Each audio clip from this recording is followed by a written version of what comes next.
गुरुवार को elders committee जिलाधिवक्ता संघ झांसी ने झांसी क्लब में पत्रकार वार्ता की। उक्त पत्रकार वार्ता में एल्डर्स कमेटी के चेयरमैन प्रकाश नारायण दुबेदीने ने बताया कि राज्य विधिक परिषद उत्तर प्रदेश बीवी वार काउंसिल ऑफ उत्तर प्रदेश के आदेश दिनांक 31/7/2022 के अनुसार जिला अधिवक्ता संघ झांसी का कार्यकाल कार्यकारिणी के कार्यभार ग्रहण करने अर्थात दिनांक 10/10/2021 से गणना किया जाएगा।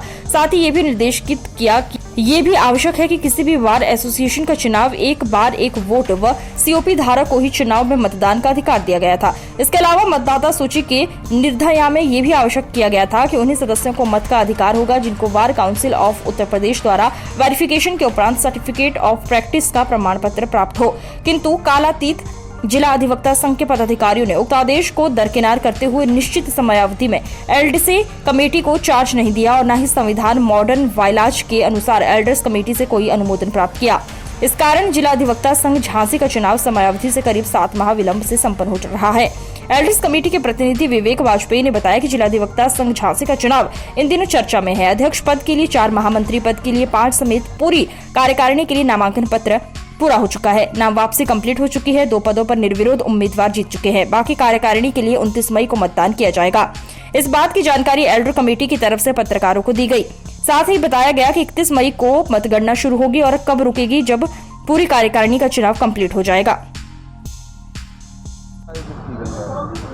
देखिएगा, ये हम लोगों का जो चुनाव निर्वाचन है वर्ष 2023-24 का, उसमें हमारे जो एल्डर कमेटी के चेयरमैन माननीय प्रकाश नारायण द्विवेदी जी, हमारे एल्डर कमेटी के वरिष्ठ सदस्य श्री रघुवीर शरण वाजपेयी जी, हमारे एल्डर कमेटी के सदस्य श्री दामोदर दास अग्रवाल जी, हमारे एल्डर कमेटी के सदस्य श्री सुधीर कुमार सक्सेना जी, हमारे एल्डर कमेटी के सम्मानित सदस्य श्री जगदीश प्रसाद लिखधारी जी के निर्देशानुसार मैं एल्डर कमेटी का प्रतिनिधि विवेक वाजपेयी, एक हम लोगों की एल्डर कमेटी भी जो यहीं उपस्थित है, हमारे साथ Rakesh Tandon advocate, OP Yadav advocate, KG Shyam Singh advocate, Shraddha Yadav advocate, Jay Devi Sahu advocate, हमारे ऋतु हंस एडवोकेट और रश्मि यादव एडवोकेट, हमारे द्विवेदी जी के सन, ये सभी लोग यहाँ जो एक प्रेस कॉन्फ्रेंस में उपस्थित हैं। इस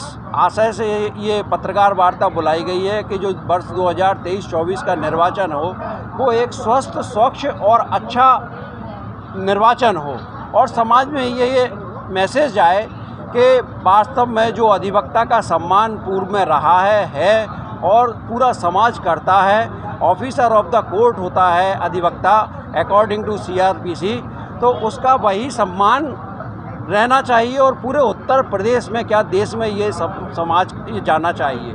लोग करते क्या थे कि तमाम अभी कुछ दिनों से देखने को मिल रहा था हमारी एल्डर कमेटी को कि जब चुनाव होता था तो कुछ स्टॉल आदि भंडारे आदि करवाते थे। तो एल्डर कमेटी ने एक निर्वाचन प्रक्रिया के लिए एक नियमावली तैयार की और उस नियमावली में ये स्पष्ट किया कि कोई भी प्रत्याशी किसी भी मतदाता को प्रलोभन आदि नहीं देगा कचहरी परिसर में। इसके अलावा और भी नियम बनाए हैं उन्होंने, उसकी बाकायदा एल्डर कमेटी अपनी तरफ से एक वीडियोग्राफी कराएगी और ऐसा करते हुए पाए जाने के प्रत्याशियों के खिलाफ अनुशासनात्मक कार्रवाई भी एल्डर कमेटी करेगी और उनके नामांकन भी रद्द किए जा सकते हैं। उनके विरुद्ध वार काउंसिल ऑफ उत्तर प्रदेश भी लिखा जाएगा अगर ऐसा पाया जाता है तो प्रत्याशियों की तरफ से। इसके अलावा एक एल्डर कमेटी के द्वारा विगत होता क्या था कि पिछले जो कार्यकारिणी जैसे चुन जाती थी और चुनने के बाद 1 वर्ष का कार्यकाल हुआ उनका, अब उन्होंने 4 महीने किसी बहाने खिसकाए, 6 महीने किसी बहाने खिसकाए, जबकि हमारे संविधान में मॉडर्न बायोलॉजी में ये है सेक्शन 18 में कि कोई भी जो जिलाधिवक्ता संघ है वो 1 वर्ष तो वो अनुमोदन लेंगे यानी अप्रूवल लेंगे एल्डर कमेटी से। पिछले 2-3 वर्षों से हो ये रहा था, कभी चुनाव 2 वर्ष में हो रहा था, कभी 1.5 वर्ष में हो रहा था। तो एल्डर कमेटी ने सभी प्रत्याशियों से पहली बार एक शपथ पत्र इस आशय का लिया है कि वो निर्वाचन नियमावली का पालन करेंगे और 1 वर्ष के अंदर एक वर्ष में उनका कार्यकाल पूरा होते ही अपना चार्ज एल्डर कमेटी को सौंप देंगे और किसी परिस्थितिवश अगर उन्हें कार्यकाल बढ़ाना पड़ता है, कोई ऐसी परिस्थिति आती है तो 1 माह का टाइम वो इस कंडीशन पे एल्डर कमेटी से बढ़वा सकते हैं तब जब एल्डर कमेटी का अनुमोदन उन्हें प्राप्त हो। ये बात उसमें जो है रखी गई है। इसके अलावा अगर जो इस तरह के स्टॉल वगैरह लगाते हैं तो उनके वीडियोग्राफी होगी और उनके खिलाफ कार्रवाई भी की जा सकती है। पिछले बार क्या हुआ, अभी जो हमें एल्डर कमेटी को जो लिस्ट दी गई थी मतदाता सूची, वह मतदाता सूची में अनेक कमियां एल्डर कमेटी ने जांचा तो उसमें पाई गई। अनेक मतदाताओं के किसी का COP नंबर आजमगढ़ का है, किसी का लखनऊ का है, किसी का इलाहाबाद का है। ऐसे मतदाता भी उस मतदाता सूची में जुड़े हुए थे। अब वो जिस वजह से भी हुआ हो, हमने तो देखा नहीं, इसलिए जो है। इसके अलावा क्या था कि उसमें तमाम ऐसे मतदाता भी नहीं थे जो वास्तव में एंटाइटल थे अपना वोट राइट करने के लिए।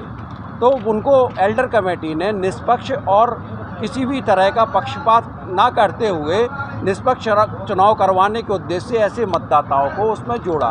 कई मतदाता डिविजनल बार एसोसिएशन के थे, उनको हटाया एल्डर कमेटी ने। तो पहले जो लिस्ट दी गई थी वो 1707 मतदाताओं की सूची दी गई थी, मतदाता सूची। उसमें जब ये सब जांच वगैरह हुई तो वर्तमान में 1720 मतदाता एल्डर कमेटी ने फाइनल लिस्ट के लिए किया है उसको, और 1720 मतदाता इस चुनाव में मत करेंगे। और चुनाव हमारा झांसी क्लब प्रांगण